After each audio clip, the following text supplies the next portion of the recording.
Assalamu alaikum, амансыңар урматтуу катталуучулар. Кече жакында эттин баасы ушундай болуп 720 сомго чейин көтөрүлүп кетти десем, ошол баягы тиешелүү адамдарга болушуп, ошо кимге айтсам ошолорго болушуп, мен аябай мындай сөккөндөр болду, ошол эле учурда колдогондор болду, туура дешкендер болду. Мына азыр УКМК текшерүү кылып, Айыл чарба министринин орун басарынан баштап ошо 4-5 адамды коррупциялык схема менен кармады, баягы эттин баасынын көтөрүлүшүнө себепкер инсандарды.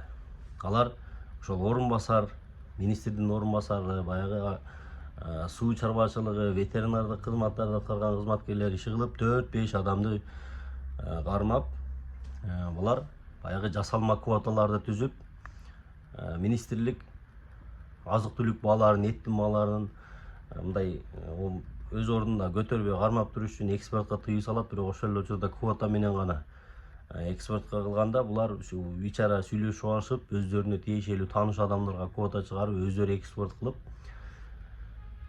иши кылып эттин баасынын көтөрүлүшүнө себепкер болушуп кармалышты да. Ушундай эгерде мынтип айтып, мынтип ызылдап алсаң, ушундай неме боло берет. Анан деги эле айыл чарба министрлигиге эң бир алгачкы мындай маани бере турган министрлик деп ойлойм да. Орто Азияда биздин өзүбүздүн жерлер бар, суулар бар, суу чыкпаган, какыраган жерлер бар. Ушундай мен ойлойм мындай тытыны иштеген, көзү билген, ошо айыл чарба багытын билген адамдарды ошол тармакка коюш керек да. Биз мисалы сууну дагы кантип пайдаланганды билбейбиз да. Өзүбүздөн суу чыгат, бирок ошол эле учурда билесиздер, өзүбүзгө электр энергияны жеткире албайбыз, башка мамлекеттерден сатып алабыз. Анан жөн эле биздин астыбыздагы өзүбүздүн агып аткан суубуз коңшу мамлекеттерге түз эле өтүп кете берет да. Ошону колдонгонду, суусу жок жерлерге канал, лоток, насостор менен болсо дагы суу чыгарып, дөңдөргө мына Өзбекстанга барсаңыздар, жарлардан бери тоонун башынан бери сугарып, ошол көктөндүрүп ташташкан да.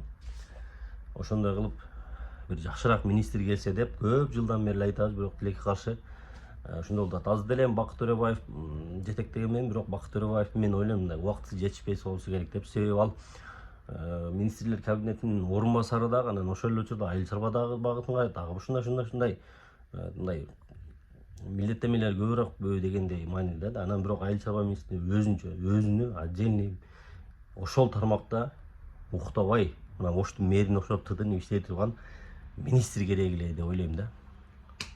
Ошол. Анан көп жылдан бери эле эми баягы Абдулла Ташиевич деген бар. YouTube'дан издесеңиздер дагы болот, багбан киши. Көп жылдан бери, мына мен 5 жылдан бери бакты келди. Айыл чарба министрлигине мындай көптөгөн, аябай көптөгөн мындай сунуштарды айтып жүрөт. Бирок тилекке каршы эч аткарылган эмес да. Ошол кишини бир апарып, мына бийлик өкүлдөрү уккан болсо, ошол кишиге дагы бир мүмкүнчүлүк берип, шанс бериш керек. Кандай иштейт, өзүн көрсөтүп, баягы какырап жөн эле бош жаткан талааларга бак кылат элем деп жүрөт, суу чыгарат элем деп жүрөт, канчалаган нерселерди айтып жүрөт. Ошол кишиге бир бериш керек да. Бир жыл бериш керек. Кана мына иштеп көр. Мына сага бердик. Мынча акча бөлүнүп атат.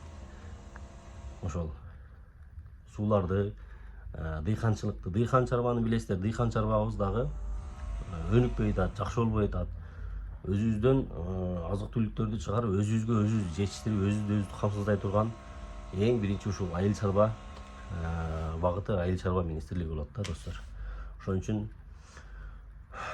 билбейм, эми биздин азыр УКМК күндө эле кармап атат. Ар бир тармакта коррупция ушунчалык көп. Адамдар деле коркпойт экен да. Ой, мына кармалып атат, паленча кармалып атат, бустанча кармалып атат, кой жок дегенде уурдабай турайын дебейт окшойт да. Ошол эттин баасын кымбаттаткандар ушинтип кармалып атат. Эми азык-түлүктүн баасын дагы текшерип койсо жакшы болмок.